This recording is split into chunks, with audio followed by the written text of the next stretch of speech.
Welcome back. In this video, I'll walk you through the process of changing your Gmail password.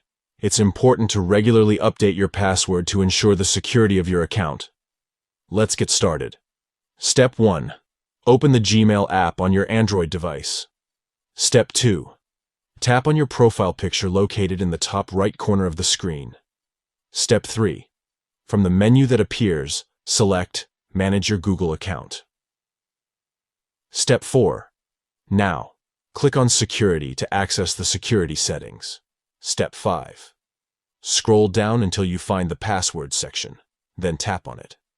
Step 6.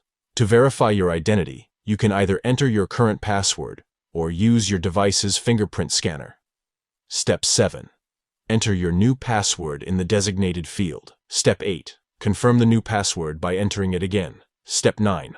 Finally, tap on Change Password to save the new password. That's it.